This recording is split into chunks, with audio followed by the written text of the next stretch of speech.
He had a little bit to drink tonight and fell down the stairs. This is how he landed. All of a sudden, the patient wakes up agitated. It almost kicked me. Houston 1936, you're responding Bravo. Truck versus tree. City police are en route. All other information unknown. So just one patient in there? Just says truck versus tree, single vehicle. The report is that nobody's exited the vehicle, so good chance that somebody's unconscious inside the truck. Jesus, we're gonna hit a tree. At this point, we're unsure of why this gentleman crashed into the tree. He could have underlying medical conditions such as diabetes, or he could just be intoxicated. Right here. He definitely hit a tree. When we approach the vehicle, we see 2 police officers in the cab of the truck with a semi-conscious male. What do you guys have here? Has he been talking to you? No, we have. No.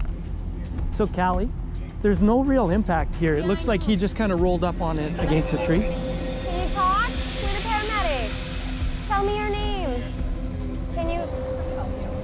Hey. Just relax,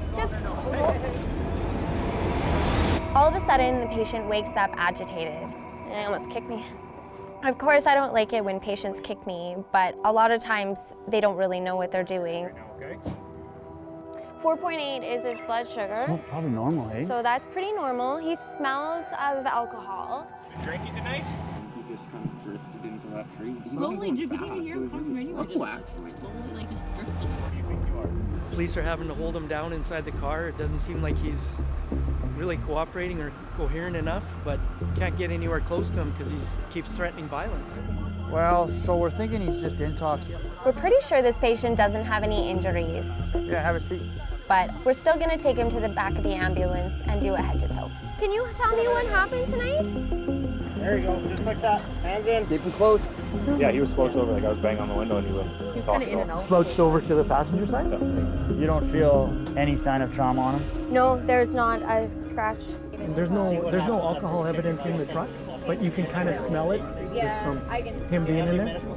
I think this guy's very lucky. I think the community's very lucky. He's pretty intoxicated. So the fact that nobody got hurt, nobody's injured, and there's no real damage to any, properties, houses, other vehicles Hang on that yellow bar. is pretty miraculous in itself. So kind of a rough call with a happy ending. Base 10 at 28, you're responding Delta for a 22-year-old female. She is unconscious. Breathing is confirmed. City police on scene. Oh, we gotta make this. Train! That train actually cuts us off from that entire west end, so we'd be delayed there for a significant time. You can do it, you can do it, you can do it. If this is a serious call, that train could be the difference between life or death. Lots of time.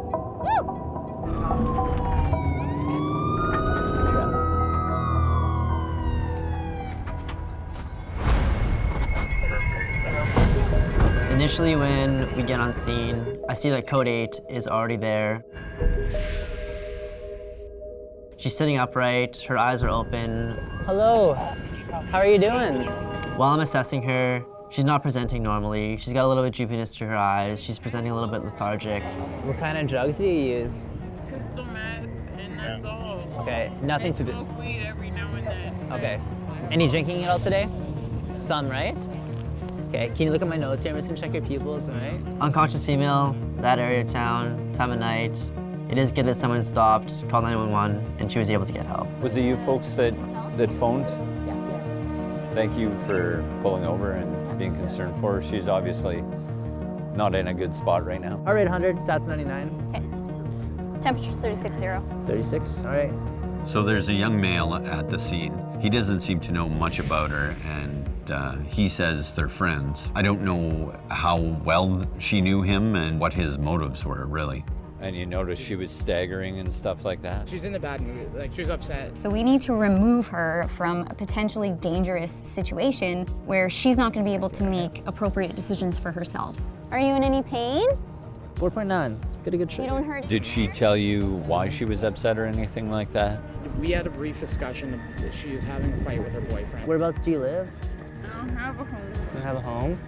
So do you know if she has any medical history or anything like that? Any allergies? I have no idea. When's the last time you took meth, my dear?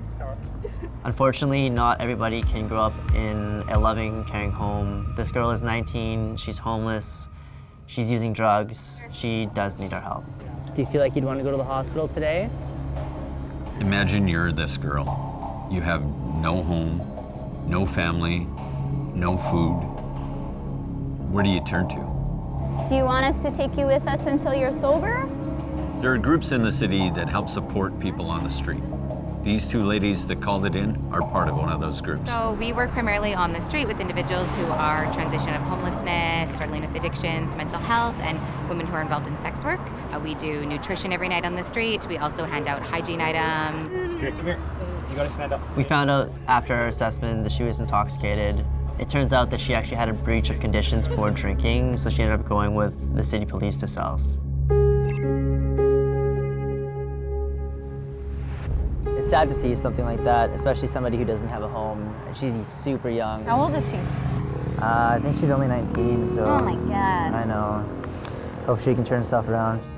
We find ourselves dealing with a lot of people in unfortunate situations. The city has a support system in place through community support or the EGADS programs, and I'm glad that these vulnerable people have that support system. For me, good calls are the ones that you just have automatic reactions to. You don't really have to think, you just react. When somebody is having a true emergency, when I can do something to really help them. Something that gets your adrenaline going, that makes you think. Where you know what it is, and you know how to treat it, and you know what you have to do. Part of the reason I'm here is for the adrenaline rush of it. Some people like jumping out of an airplane. I like to see somebody really sick and then try and fix that.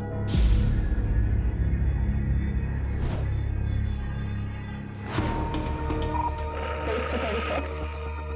You're looking for female patients, white top, black pants, and no unconscious and breathing status at this time. Right here, right? Yeah, so we want the alley behind. This guy, he's on another level too. At this point, details are vague, and we don't know exactly where this patient is. Are you guys looking for the girl? Yeah, is she over here? Yeah.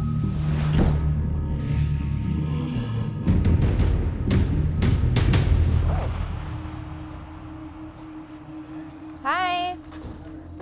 When we find this patient, she's between two parked vehicles, which seems like a very dangerous place. Hello? The way the patient was situated, if a truck would have reversed, it probably wouldn't have seen her. We're gonna sit you up. What's your name? She definitely had the potential to get run over or injured from that vehicle. What's your name? It's okay. We're gonna help you, or the ambulance. Just watch your head, you're gonna hit that mirror. At this point, we don't know if this patient's passed out. We don't know if this patient's been left here. Do you want to take a walk to the truck here? Regardless of why she's there, it's definitely not a safe place for her to be sleeping. Are you hurt? No. You just drank too much? It's quite clear that this patient is intoxicated, but we still need to assess her and make sure that there's nothing medically wrong with her otherwise. All right. And you were did you throw up? Not since I went for a run. Last time I went for a run was, obviously December.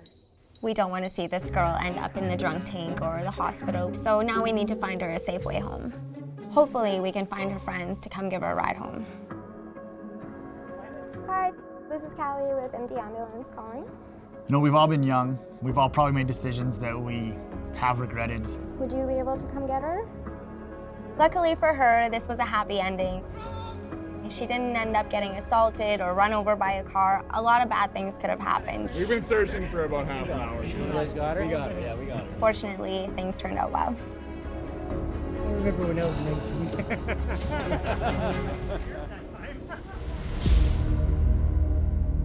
I slept till noon today, which is better than I've been doing. Crushed out some eggs, read for 2 hours, and went for a run. What'd you do? I didn't do anything. Did you run? I ran. Running's not in the cards for Holly. Base to 27. You're responding in Bravo for a 2-vehicle IBC at the intersection of 20th and Avenue P. This seems bizarre, eh? 20th and P? That's right up here. Because this is such a high foot traffic area, I'm concerned that a pedestrian may have been hit.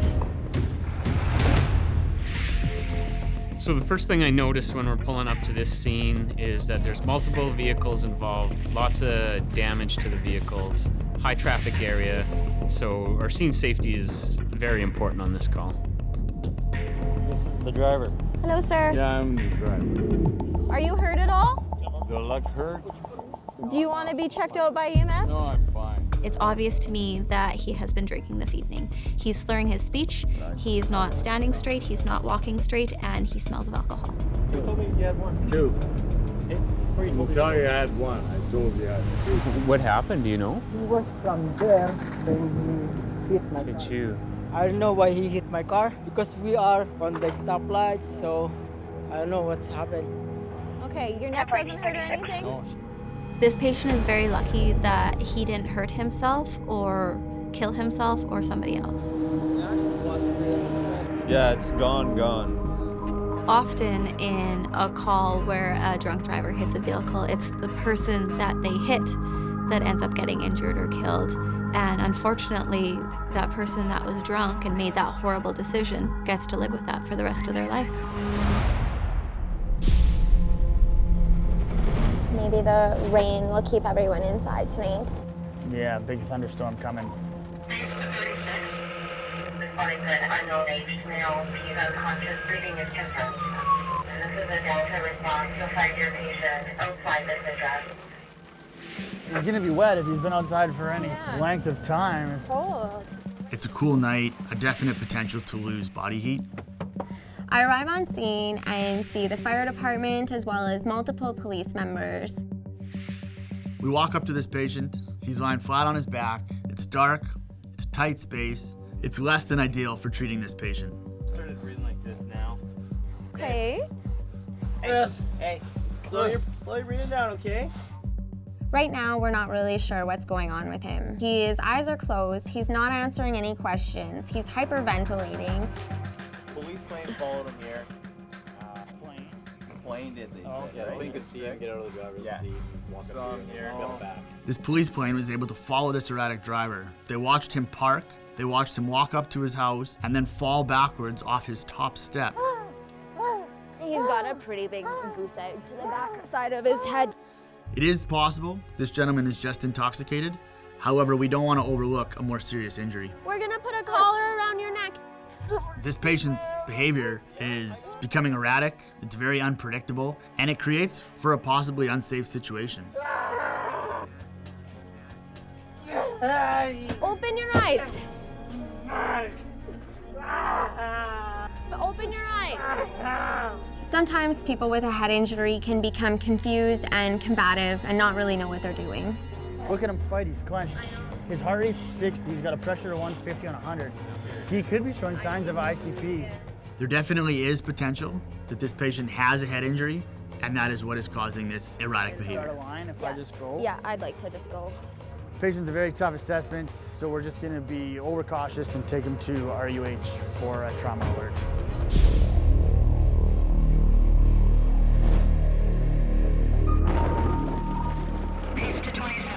This is a Delta response for a 32-year-old male. Had a fall down the stairs with injury to the head. He's unconscious. Breathing is confirmed. 1967 copies. Oh, is he outside or inside? I don't know. Basement suite, please use side door. So maybe fell into the basement. I hope so, it's cold out. Be a man. I'm not a man, I'm a girl. I'm just a little girl. It's just too cold, you know? What I'm wondering is how many stairs did he fall down? Was he unconscious prior to falling down the stairs, or is he unconscious as a result of falling down the stairs?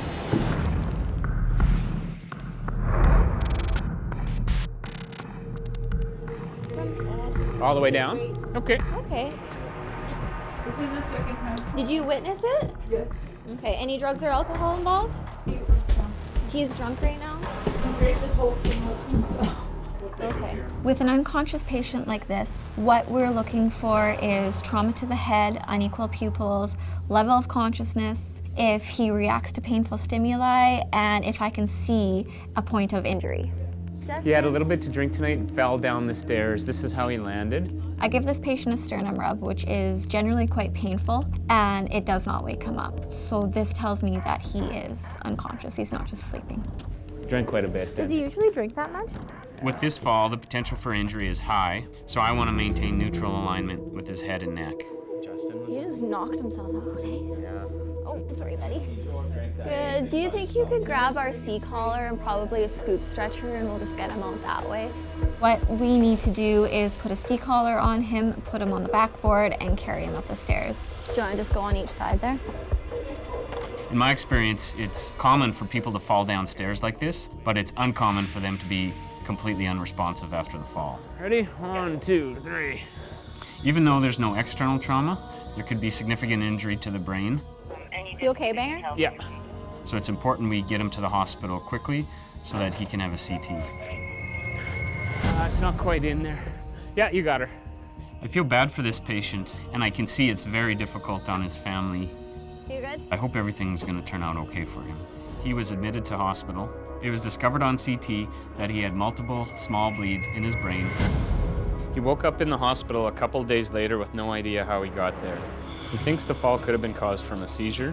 He made a full recovery and says he's no longer drinking. Responding Delta, an unknown female, unconscious, breathing status unconfirmed. Anybody laying on the sidewalk? We really don't have a whole lot of information going into this call. We could be going for someone who's simply intoxicated, or we could be going to a cardiac arrest. Yeah, I'll put the lights on. So I'm thinking, what are the reasons this person is unconscious, unresponsive? Oh yeah, there she is. Could it be trauma? Could it be a gunshot wound? Could it be drugs, alcohol? 1967 patient. Hey. Good morning. Hey, what's your name? Breathing, she's got a nice, strong, regular pulse. First thing we want to do is check our patient's breathing rate and heart rate. This will give us a quick snapshot into her condition. Doesn't look like there's any sign of injury at all. What are you doing? Let's get you up. Come on. Here, let's get you up. Let's go sit in the back of her truck where we got some good lights and this way, this way. Our patient's confused, she's agitated, she doesn't want anything to do with us. But because of her state of mind, we have to take her to the hospital. Right this way, right this way. Can you step up? Step up into the truck, yeah. There we go. Up we go.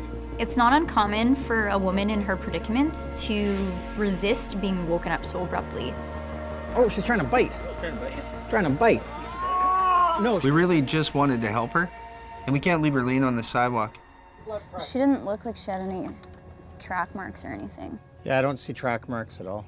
And we got some gum, a rubber. I'm gonna look at your pupils. A pencil sharpener. No, don't look up. She's got no arm tats. Hi. She was pretty feisty when we were trying to get her up into here. No paramedic wants to restrain a patient, but sometimes our job is to protect people who can't protect themselves. What's your name? Hey, we're just trying to help you settle down. As that foot's coming at my head, I'm feeling, hey, this is really going wrong.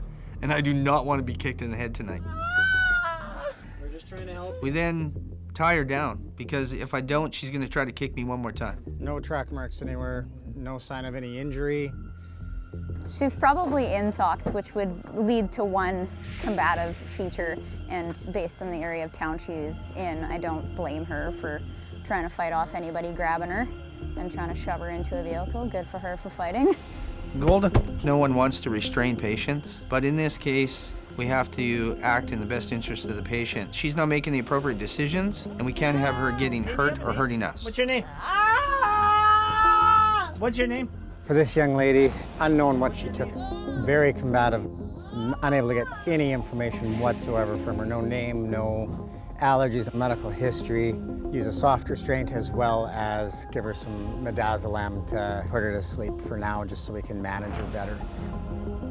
I don't think she obviously intentionally meant to kick us or bite us. So in order to stop that, we just give her a very potent drug that slows her down, as you can see, and now no one's fighting, and we don't have to worry about her getting hurt. We'll get her up to the hospital, see if we can't figure out what's going on with her. She was watched for the rest of the evening and released in the morning.